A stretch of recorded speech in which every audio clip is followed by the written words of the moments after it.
Olá, hoje vamos conversar um pouco sobre um assunto extremamente importante, que é exatamente para você, meu paciente, ou aquele outro paciente que está em dúvida, o que deve e o que não pode fazer após uma cirurgia robótica para o câncer de próstata. Eu vou separar de uma forma um pouquinho mais didática para você conseguir entender e tirar as dúvidas. Eu acho que isso vai ser muito importante para você, para seus amigos, aquela pessoa que você conhece, que foi submetida ou vai ser submetida a esse tipo de cirurgia.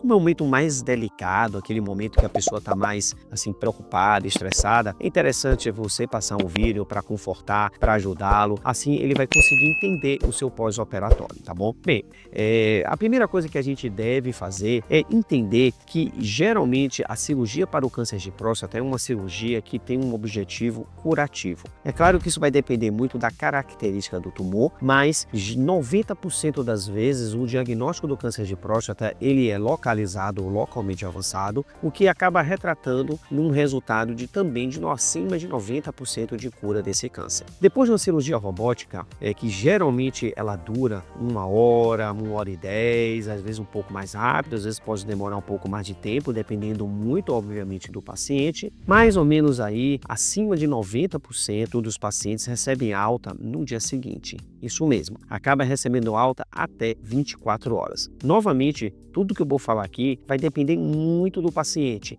Depende de características que se o paciente tem comorbidades, ele é infartado, é hipertenso, é diabético e que isso pode mudar um pouco de paciente para paciente. Então, tudo que eu estiver falando aqui, que é até um aviso, não significa que seja exatamente igual para todos os pacientes. Mas como eu estava falando, mais de 90% dos pacientes recebem alta no dia seguinte e ele vai para casa apenas com uma sonda de Foley, que é aquela sonda que fica na bexiga. Os pontos que eu faço no paciente na pele, que são 6 furinhos que variam de 5 até 12 milímetros, eles são pontos intradérmicos, então esses pontos eles caem sozinhos. Em casa, o paciente ele não tem restrição alimentar. Ele pode comer o que quiser, desde que sejam alimentos mais leves. Pode comer carne de porco? Pode comer carne de porco. Pode comer feijão? Pode comer feijão. Mas coma pouco. Evite alimentos que produzem muito gás e principalmente que você não se dá bem ou então que provoque obstipação. Evite muito feijão, muita carne vermelha, muita farinha. Abuse mais de líquidos, vegetais, saladas, comida mais leve, frango, peixe. Tudo isso é melhor para o intestino e acaba funcionando melhor.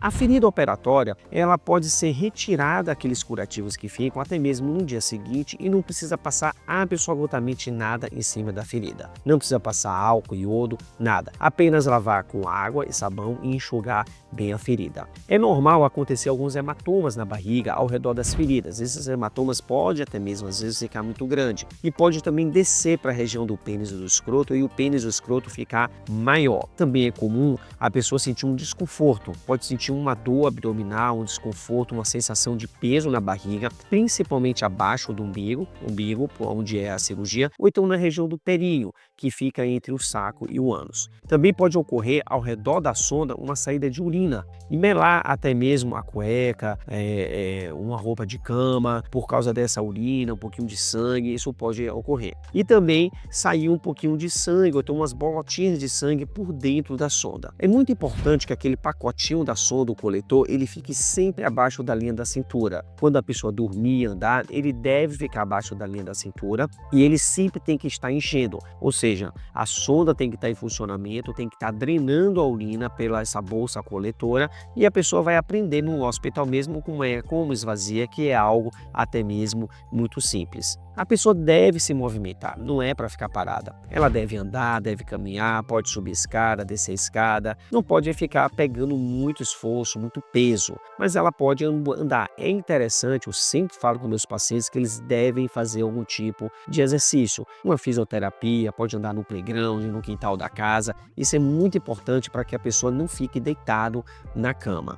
Enquanto o uso de medicamentos, o médico vai indicar o que é que o paciente deve voltar a usar os seus remédios, mas geralmente ele volta a usar os medicamentos usuais, com exceção de anticoagulantes, aqueles pacientes que usam esse tipo de remédios por algum problema. Geralmente eu prescrevo para o meu paciente apenas uma dipirona e às vezes um analgésico, anti-inflamatório, ou então um Tilex, algum outro tipo desse medicamento. Como o paciente tem uma tendência a ficar obstipado porque a próstata fica em cima do reto, às vezes o paciente tende dificuldade nos primeiros dias de ir no banheiro para defecar, então é interessante ou ele usar um óleo mineral ou até mesmo um supositório, para não fazer força durante a digestão, senão pode provocar sangramento. Isso é uma dica muito importante. Então, se passou ali 2 dias ele não foi no banheiro defecar, use um supositório ou então um óleo mineral para ele conseguir ir no banheiro sem fazer uma força abdominal.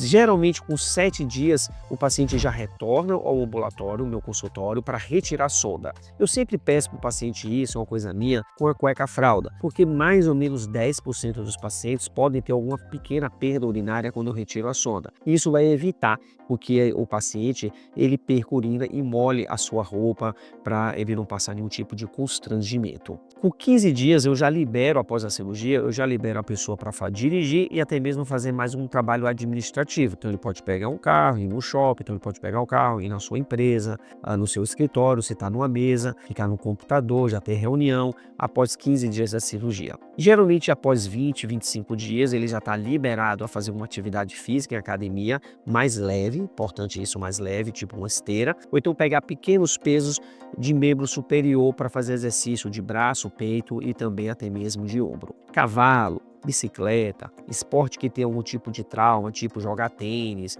jogar bola, lutas, isso tudo deve esperar mais tempo, andar de bicicleta aí pelo menos de 2 a 3 meses. E por 30 dias após a cirurgia, eu já estimulo o paciente a já começar a tentar ter atividade sexual. No começo, geralmente ele vai ter uma certa dificuldade de ter ereção e isso vai gradativamente melhorando, aumentando, e logo quando eu retiro a sonda, eu já prescrevo para a pessoa, para o paciente também começar a usar a tadalafila de 5 mg diariamente. Espero que vocês tenham gostado disso. Não se esqueçam de se inscrever aqui no meu canal. Também vai dar o like para receber as notificações dos próximos vídeos que serão postados aqui. E divida esse vídeo com seus colegas também. Até mais, a gente se encontra aqui pelos vídeos.